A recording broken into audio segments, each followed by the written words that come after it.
13 septembrie, Ioan 19, la 12 la 16 și 19. De atunci Pilat căuta să-i dea drumul, dar iudeii strigau: dacă dai drumul omului acestuia, nu ești prieten cu cezarul. Oricine se face pe sine împărat este împotriva cezarului. Când a auzit Pilat aceste vorbe, a scos pe Iisus afară și a așezut pe scaunul de judecător în locul numit Pardosit cu pietre, iar evreiește Gabata. Era ziua pregătirii Paștelor, cam pe la ceasul al 6-lea.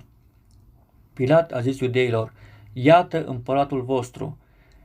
Dar ei au strigat: ia-l, ia-l, răstignește-l. Să răstignesc pe împăratul vostru?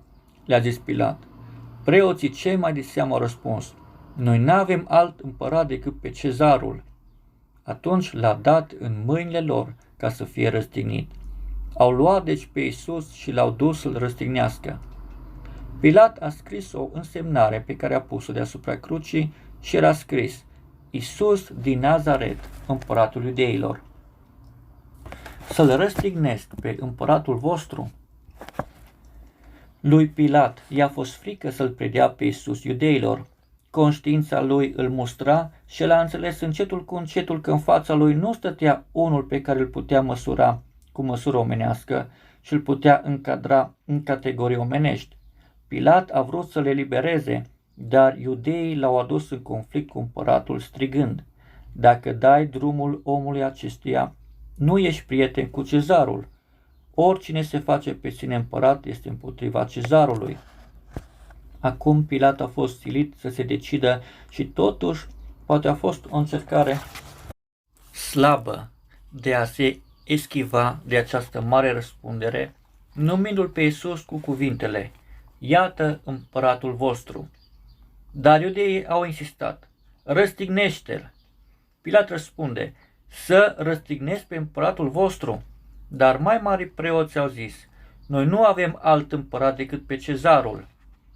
Domnul Iisus nu s-a făcut împărat, el a fost.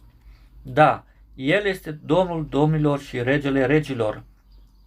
Dar acum el nu a venit ca rege pământesc, ci să moară pentru omenire și să devină rege al inimilor acelora care cred în el. Conducătorii religioși ai poporului l-au înlăturat. Ei nu au vrut să recunoască cine stă în fața lor și au dorit mai degrabă ca un împărat păgân să domnească peste ei decât să creadă în Isus. Da, așa a fost atunci, așa este și azi. Și azi se mai aude vechiul strigăt: nu vrem ca omul acesta să împărățească peste noi. Luca 19:14.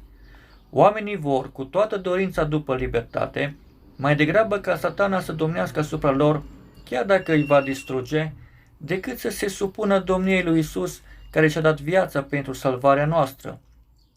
Așa ceva nu este posibil de priceput și totuși așa este. Păcatul orbește inimile oamenilor. Care este poziția ta față de Isus? Este El salvatorul tău, Domnul tău, regele tău, sau strigi către El: nu vreau domnia ta? Numai unde Isus este rege, este pace și viață. Dar unde El este alungat, acolo judecata nu este prea departe. Dar un lucru este sigur: Isus este și rămâne rege, indiferent că le place oamenilor sau nu.